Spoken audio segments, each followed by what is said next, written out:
Frío glacial, meses de oscuridad absoluta, 1000 tonalidades del blanco, bajas probabilidades de sobrevivencia. ¿Qué motivó a hombres con sus vidas resueltas a embarcarse en viajes donde se arriesgaba a morir congelados o devorados por bestias desconocidas?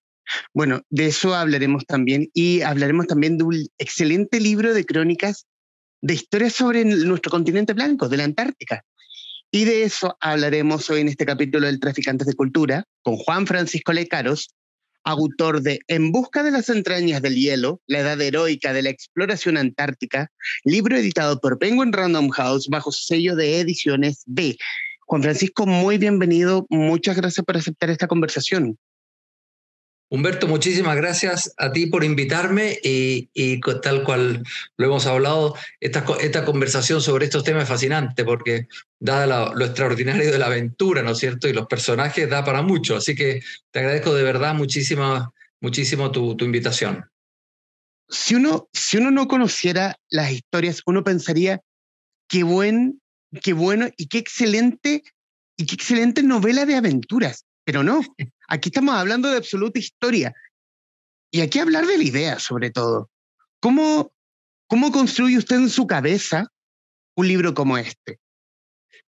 Mira, qué buen punto me dices, Humberto, porque la verdad, y que creo que es el mejor piropo que puedes decir, que es una no ficción que se lee como ficción, que lo dice por ahí, porque déjame confesarte una cosa. El transcurso de los días era feroz en la historia real, ¿verdad? En la historia que sucedió. Pero de alguna manera, con una cierta monotonía, te quiero decir, ayer hubo 25 grados bajo cero, hoy 23, mañana... Entonces, siempre un poco se repetía la misma historia. Entonces me pareció que era fundamental tratar de escribir esta historia con muchos detalles reales y tener una especie de paralelo entre una historia en la condición extrema en que vivió esta gente, pero por otro lado una historia interna, una historia puertas adentro, una historia de las personalidades, de la psicología y todo lo demás, justamente para hacerlo más ameno, para matizarlo, porque si no es la resistencia un día tras de otro, ¿fijas? O sea, también tenemos un territorio que también es un desafío físico y también un desafío a la salud mental de quienes se internaron en la estepa antártica. Definitivamente, Humberto, piensa los siguientes aditamentos. Te doy una gran incertidumbre respecto a dónde estaban y si alguna vez volverían. Muchos problemas de alimentación, un extremo frío, una intemperie absolutamente adversa. Un grupo muy concentrado. Eran 28 personas que estaban dándose vuelta durante prácticamente 500 días. Así que lo que tú dices es cierto. Aquí corre en paralelo la resistencia física a una condición tan extrema como la resistencia anímica interior a soportar esta condición, esta situación. Y en el proceso mismo de recolectar historias, ¿cómo fue ese proceso? ¿Hubo que internarse en internet, bibliotecas, muchos libros? ¿Cómo fue la construcción, la redacción de este libro? Mira, yo no soy un investigador de primera fuente, no soy historiador. Y entonces, claro, me aprovecho, entre comillas, de lo que existe. Todo mi tema es presentarlo de una narración muy importante. Aquí hubo grandes aspectos que me ayudaron mucho. Primero, que muchos de los exploradores llevaron diarios de vida, no todos, pero muchísimos sí, porque era gente, Humberto, muy culta, eran científicos, eran pintores, perdón, artistas, además de la tripulación, que había de todo, por supuesto, oficiales con una experiencia grande y de un nivel cultural muy bueno, y también marinos, pero entonces los diarios te permitían ver un mismo hecho de distintas perspectivas, ¿te fijas? Lo cual te enriquece y te cambia un poco una historia muy lineal. yo trato, y estoy escribiendo ahora otro asunto, y trato permanentemente de romper una narración lineal, pero manteniendo el rigor de la historia, porque lo otro ya es ficción y es cualquier cosa. Pero no diría cualquier cosa, pero el producto de la imaginación más que del antecedente. Entonces, tuve la oportunidad de tener un par de libros básicos ingleses que le tienen un gran respeto, especialmente a Shackleton, y bueno, y en la verdad a toda la aventura antártica. Y te diría que estos diarios lo que te permite, que fue otro desafío, Humberto, que es 28 personas, es un número muy grande para crear una, eh, una historia de personajes. Entonces los reduje, y si bien hablaba de repente de los 28, pero lo concentré en 7 o 8 para que tú siguieras y que supieras la historia del carpintero que había hecho tal cosa y ahora está haciendo tal otra, porque si no se te va. ¿Te fijas? Salvo que seas ruso, que esos rusos tienen una cantidad de personajes maravillosos en sus novelas, en su historia. Pero en este caso preferí concentrarme en pocos, pero darle mayor hondura interior. O sea, como la historia de Ernest Shackleton, de Fridtjof Nansen o del mismo Piloto Pardo, Claro, que de alguna forma los tres van de la mano. claro, exactamente. Fíjate que a mí me pasa una cosa, no sé qué opinas tú, pero uno es muy categórico en definir personajes principales y personajes secundarios, porque la vida tiene un montón de personajes secundarios que tienen papeles protagónicos. El caso del piloto Pardo, por ejemplo, que claro, entra en el último, no sé, 10 o 5% de la aventura, pero la verdad es que la decisión que le cupo fue crucial.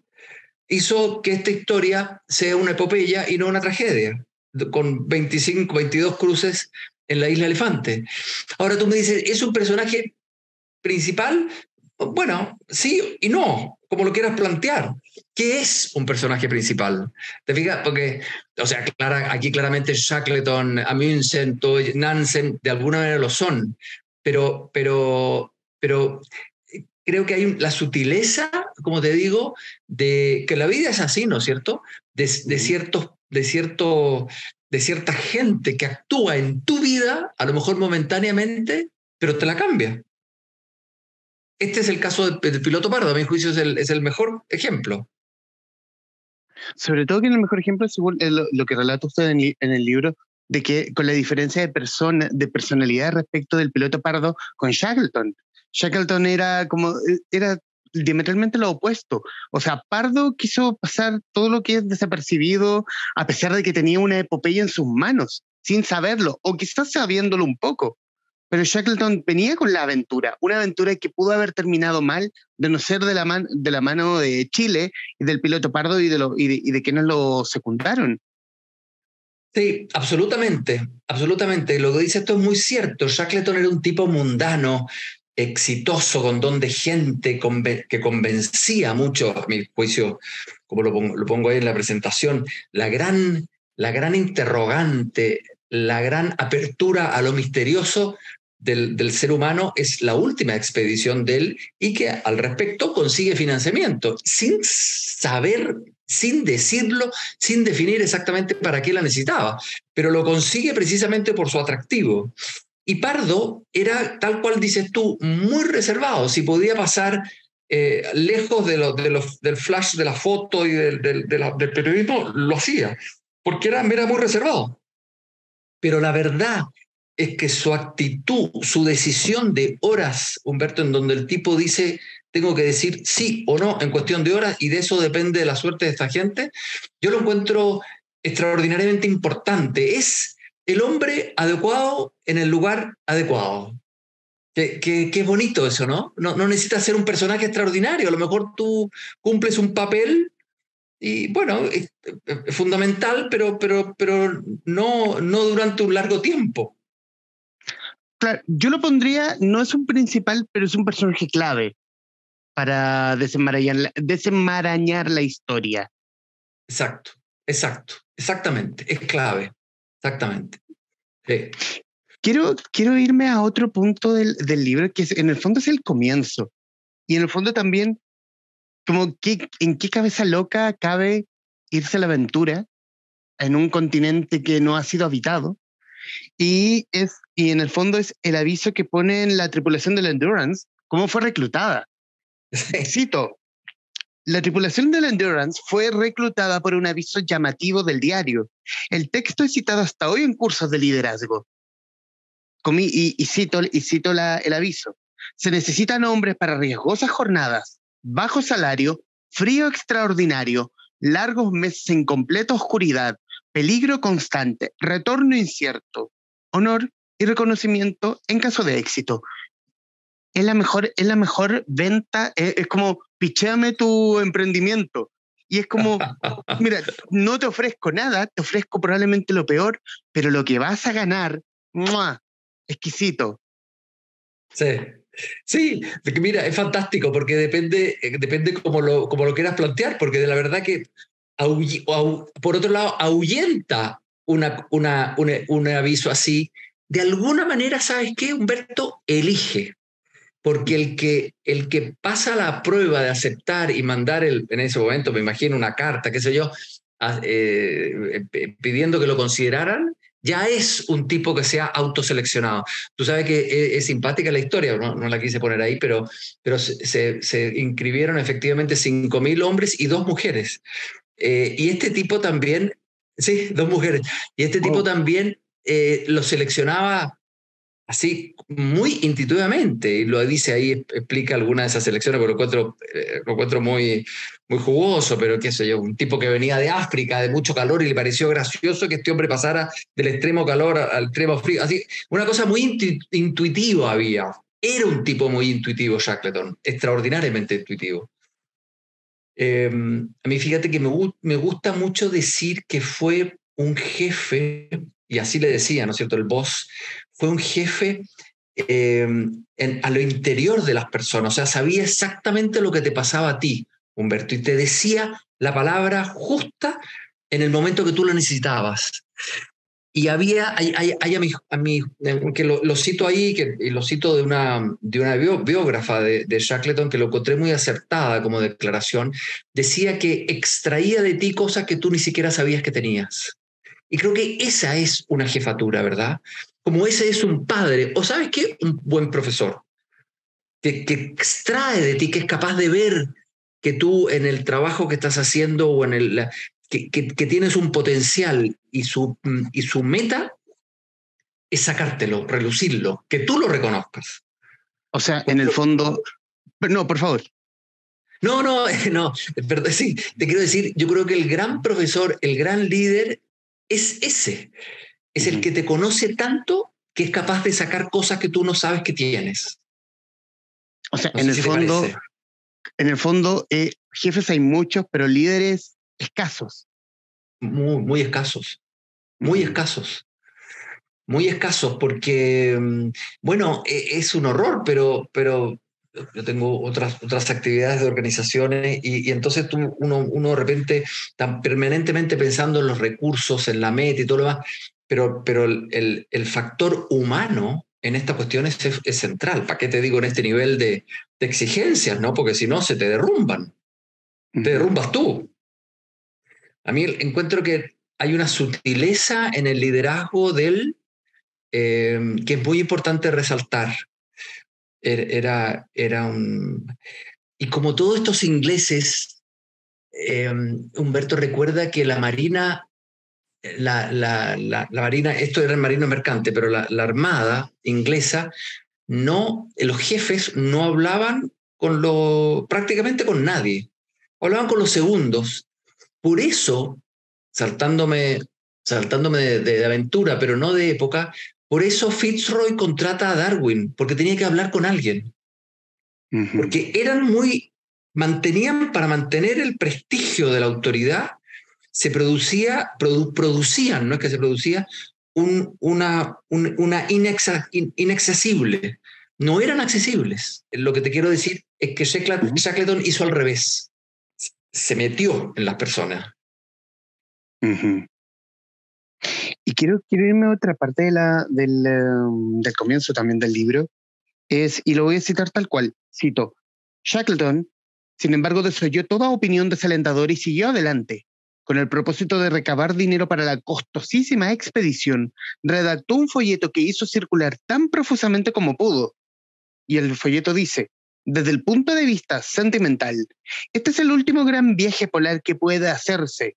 Creo que le corresponde a la nación británica llevarlo a cabo, puesto que nos han derrotado en la conquista del Polo Norte y del Polo Sur. Y aquí cita la misma pregunta que usted pone en el libro.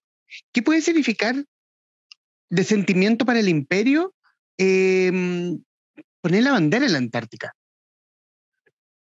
Sí, mira, celebro que lo hayas rescatado de ese punto. A mí me llamó mucho la atención la apelación al sentimiento en un imperio tan, no te quiero decir no sentimental, pero tú no hablas.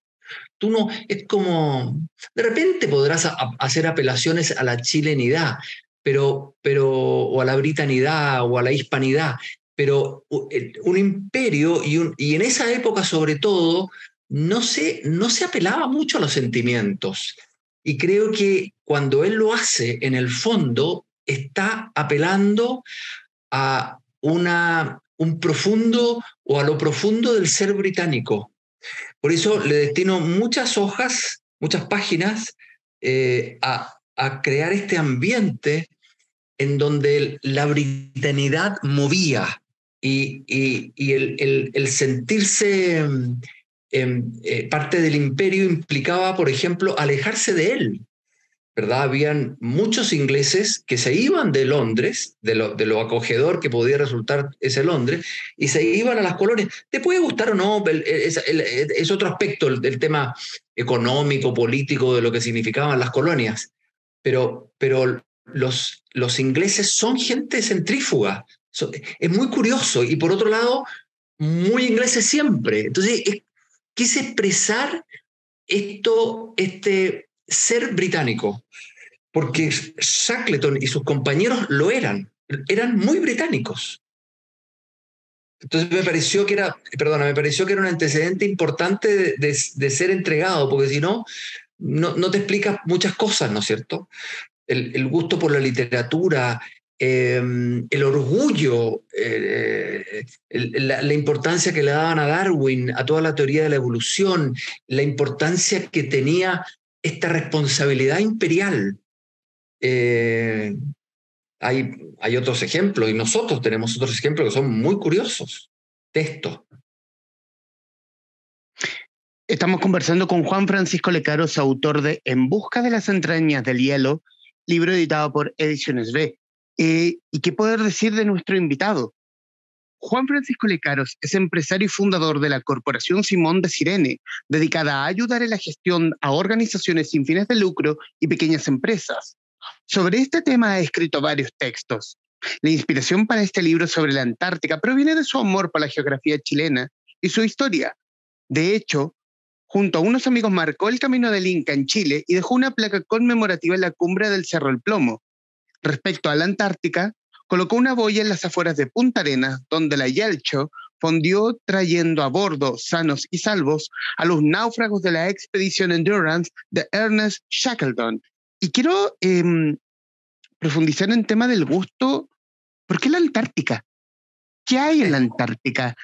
En que no sé si obsesionó, pero ¿qué lo hizo fascinarse? Qué buena pregunta. No, mira, nosotros en un plano más, nosotros en el siglo XXI, hemos visto películas de la Antártica que son fascinantes. Yo creo que hay algo de la belleza que te llama mucho la atención, yo creo que te cautiva, el silencio. Ellos cuando caminaban en una meseta famosa, no quiero entregar detalles del libro, pero tenían una sensación muy curiosa de ser los primeros humanos en estar ahí, porque la Antártica es anecúmene en el sentido de que nunca tuvo aborígenes. Entonces, fíjate que para mí la Antártica creo que aún hasta el día de hoy, tiene una cosa un poco mítica, un poco de un país, de un continente, incluso hoy en día, sin gobiernos, sin comercio, sin moneda, sin ejército, en donde los países se reúnen para algo, para defenderla, para investigar en lo que tiene, y tiene de alguna manera eh, leyes completamente distintas a las nuestras, de nuestro continente. Es el continente, casi te diría que podría ser de otro planeta. Eh, los fríos, los vientos, siempre lo pongo porque encuentro que es casi gracioso. Antártica es es el continente más seco, no nieva nunca. Tú dices, pero ¿cómo no nunca se pura nieve? No, no, sí, pero no nieva. Eso es nieve que se conserva y que... Entonces es como, sigue otros códigos. Yo creo que eso entusiasma. Yo fíjate que tengo que confesarte, Humberto, que yo no la conozco, no conozco la Antártica. Lo que pasa es que la he pensado mucho y siempre dije, es como escribir un libro de la Edad Media, que por más que la piense, pero no vas a vivir en la Edad Media. Así que me pareció que si uno la piensa y se enamora de este territorio, bien puedes escribir a pesar de no conocerlo. Bueno, por supuesto, me encantaría conocerlo, es lo único que quiero, pero, pero yo me cautivé con con este continente y estos personajes. Por eso hablo, y perdona la autocita, pero mucho del Homo polaris, el Homo antarcticus, porque se convirtieron en seres antárticos ellos. O sea, jamás nadie ha estado tanto tiempo viviendo en contacto con la naturaleza antártica como ellos. O sea, una persona puede estar hoy en día, podría estar también un año entero, 2 años o 3 años en las bases antárticas. Sí, sí, pero es completamente distinto. Te fijas, estás en un entorno absolutamente de la civilización. Pero estos tipos no. A mí me impresionaba mucho, Humberto, que cada uno, porque tiene muchas mudanzas obligadas, por así decirlo, ¿verdad? Se les hunde el barco y están en un campamento a la intemperie, después tienen que abandonar el campamento, subirse a un bote, llegar a una isla, subirse a un bote, 6 personas. Cada una de estas mudanzas les exigía desprenderse de equipo, de vestimenta, de alimentos y más, porque no cabía, no podían. Entonces, fue gente con un vínculo con la natura, con la intemperie, con el medio ambiente increíble. Piensa lo que es la ropa que usaban, los nutrientes con los cuales se alimentaban, la tecnología. O sea, eran tipos que estaban muy cerca de ser, casi te diría, nativos antárticos. Entonces, eso lo encontré también muy importante. Y sobre todo, que respecto a la pregunta tuya, ellos vuelven. ¿Por qué vuelven? Habiendo pasado las miserias que estamos relatando ahí, ¿por qué volvieron?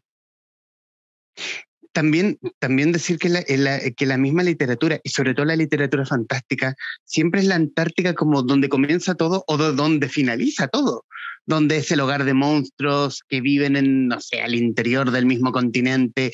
Y en el fondo es también esa misma fascinación con respecto, se me viene a la mente Lovecraft. Claro, exactamente, exactamente, muy bueno. Es un continente de ciencia ficción. Sí, precisamente por este misterio, ¿no? Por este aspecto inaccesible. Sí, es casi un continente de otro planeta. Entonces, claro, se presta para estas cosas. Yo te diría que Serrano, ay, ¿cómo se llamaba este escritor Miguel nacional? Serrano. Miguel Serrano escribió sobre la Antártica también. Miguel Serrano, que también, con su modo de ser, ¿no? Pero también, bueno, y un montón de gente lo ha hecho, pero en este orden de cosas que estamos hablando, Humberto, sí, la Antártica es pasto para esta gente. Y también es pasto para la exploración científica. Y aquí quiero meter la importancia la importancia o no que tiene Chile respecto de su posición estratégica en el punto antártico. ¿Cómo está eso? A su juicio, obviamente.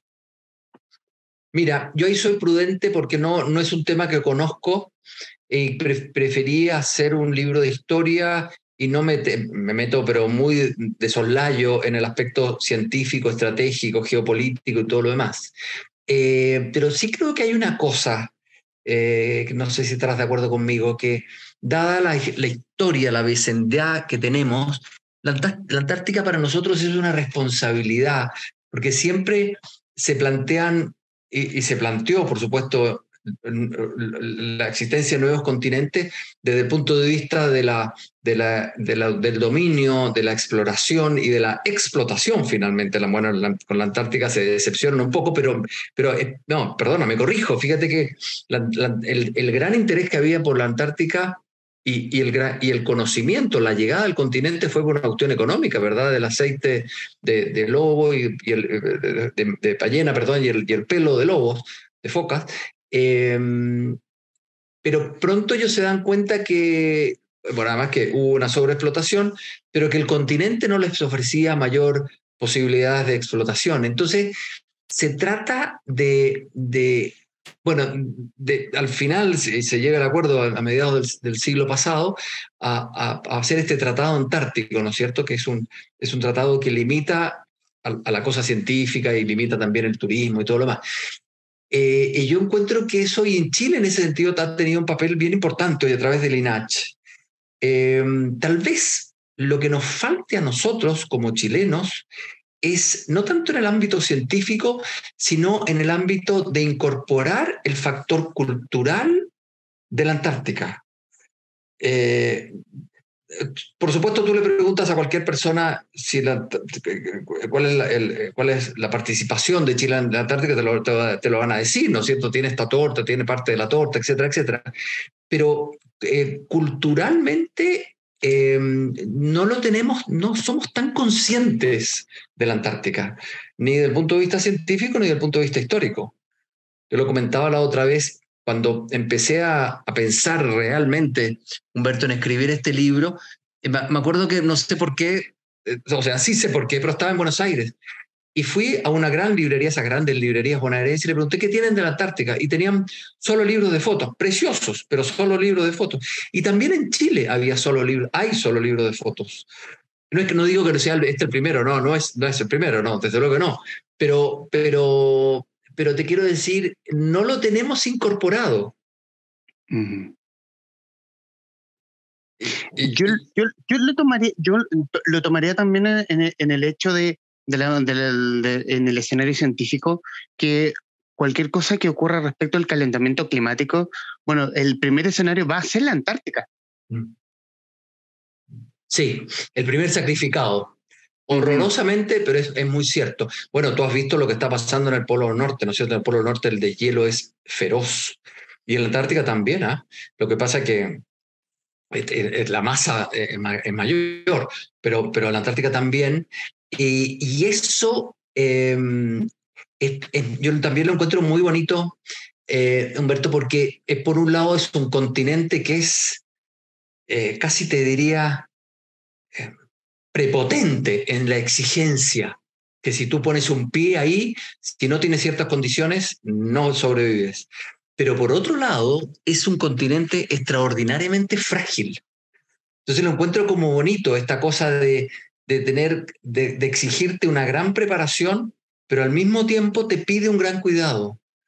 Y lo que estamos viviendo con la cuestión climática, yo fíjate que también ahí, ¿no es cierto? Yo creo que todos sabemos que hay un problema climático que lo estamos viviendo no solo en la Antártica, lo estamos viviendo en el continente, pero no sé si estamos reaccionando a la altura de las circunstancias. Eh, Antártica incluido, ¿ah?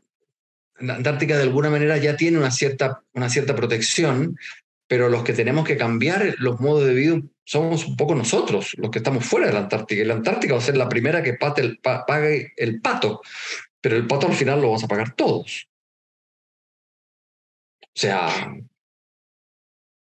no, nada más que imaginarte el deshielo, pues, y por lo tanto la suba del nivel del mar puede ser una cuestión crítica. Juan Francisco, y en el tiempo que tenemos de conversación, hablar de sensaciones. con el libro publicado en formato físico, ya en librerías, ¿qué sensación lo deja usted como el autor de este libro? Te agradezco la pregunta, Humberto, porque es una pregunta que es válida. Yo había, como lo leíste tú por ahí, yo había publicado libros, pero más bien técnicos de gestión de fundaciones y todo lo demás. Y este es un hijo queridísimo. Te aseguro que me impresiona de repente verlo en las librerías. Entonces, bueno, a ti te ha pasado, estoy seguro que tú tienes también una actividad cultural, no solo tus queridos traficantes, sino también a lo mejor tú personalmente, pero es un poco parir una criatura, ¿no es cierto? Eh, y te da lo que te pasa con los hijos, que es tuyo, pero es una cosa absolutamente independiente de ti, que te, como que te... Y te confieso una cosa, poner punto final a las correcciones es muy difícil porque todo es perfectible. Y siempre una frase puede ser mejor. Lo que pasa es que en algún minuto tú tienes que decir, Aito tiene que parir y desprenderse de mí. Es un momento muy especial. Eh, eh, y fíjate que yo tenía un amigo poeta que decía una frase que es terrible, que decía que para ser buen poeta él tenías que ser capaz de matar a tu hijo, en el sentido de no saborear esa palabrita que no te la entienden, sino que sacarla si no te la entienden. Esto es un poco lo mismo. Te puedes quedar dándote vueltas y vueltas y vueltas y hay que parir las cosas porque, y con ese el principio de lo bueno es enemigo de lo perfecto, ¿no es cierto? Mm. Ojalá sea un libro que guste y de hecho he tenido muy buenos comentarios, pero estoy seguro que no es un libro perfecto, obviamente, y hay que salir de uno y tiene que salir tu criatura de ti. Si no, estás permanentemente vuelto, se vuelve una cosa viciosa, no sana. Bueno, qué puedo decir yo ante esto? Como le dije al principio de la conversación, En busca de las entrañas del hielo, es es una impresionante no novela de aventuras, es una no ficción de aventuras que se lee rápido, que a diferencia de, no sé, cualquier tono, en un tono histórico académico, aquí se puede leer, lo puede leer cualquiera, porque se lee fácil, sobre todo para cualquier hijo de vecino que le guste las historias y que le gusten las buenas historias. Y sobre todo y que yo creo que no, que en parte este libro nos suelta la propia labor que tú tienes con Simón de Sirene. Es también un libro de emprendimiento. Un libro, y qué mayor emprendimiento que irse a la aventura a la Antártica. Claro, no es irse con los fríos del 1900, pero aquí tenemos algo que tiene la idea base, sobre todo para si quieres pichar un emprendimiento cualquiera, sea pequeño o sea una gran empresa. Y qué gran empresa que es irse a esta misma aventura. Y yo creo que se conectan esa cosa histórica y esa cosa desde la misma historia y en parte lo que hoy estamos viendo que es aventurarse, a soltar un poco más, a salir de ese lugar cómodo e irse a la aventura. Puede resultar, como puede que no, pero la idea es que si no resulta, bueno, te caes, te ensucias un poquito, te sacas el polvo, arriba de nuevo y nuevamente salimos a la aventura. Eso es un poco en busca de las entrañas del hielo, para mí al menos. Coincido plenamente de lo que has dicho. Nosotros efectivamente la Fundación apoyamos el emprendimiento y este es uno. Tú, perdona que me arriesgue a meter la pata, Humberto, Traficantes de Cultura es también un emprendimiento, ¿verdad? En el ámbito, bueno, no sé, no conozco el detalle, pero te quiero decir, desde el nombre en adelante, es algo que rompe el molde y que te lanzas afuera como dicen ahora, ¿no? De la zona de confort a explorar. Es lo mismo. Otra geografía, otra historia, otros ámbitos, otra época, pero el espíritu humano es el mismo y ese espíritu de la curiosidad por el más allá, por lo que la curiosidad del científico, del artista, del innovador, del emprendedor, del traficante de cultura, yo la encuentro que es una condición humana bellísima, bellísima. Bueno, en los minutos que nos quedan ahora sí, Juan Francisco, quiero agradecerle su tiempo, agradecerle el libro y obviamente estos minutos finales son suyos para que diga lo que guste respecto al libro, respecto a lo que quiera en el fondo. Mira, yo estoy por una condición de vida, estoy muy enamorado de la geografía chilena, la descubrí, los paisajes de nuestro país. Es una especie de país mosaico, ¿no? Es la loca geografía que escribió alguna vez Subercaseaux. Y estoy ahora enamorándome también de Atacama y su historia.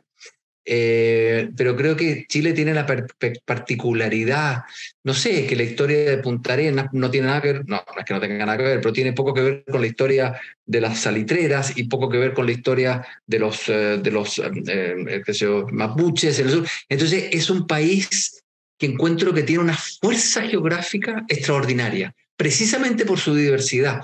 Lo encuentro un país como mosaico, ¿verdad? Que en el conjunto te lo constituye, pero son distintos tonos. Entonces, el resaltar esos tonos es un poco a lo que estoy dedicado ahora, que como te digo, estoy bastante adelantado en esta cosa de la Antártica y espero después, no sé, tomar otra gran región y tratar de resaltar su historia regional, porque encuentro que tiene una gran riqueza nuestro país precisamente en la diversidad. Así que estoy fascinado, dedicado a eso. Y fascinadísimo estamos con esta historia y con las próximas que lleguen. Juan Francisco Lecaros, autor de En busca de las entrañas del hielo, libro editado por Ediciones B, quien muy amablemente accedió a conversar con la guarida de los traficantes de cultura. Juan Francisco, muchísimas gracias. Muchísimas gracias a ti, Humberto, por hacerme parte de tu guarida. Realmente un gran honor, de verdad. Muchísimas gracias.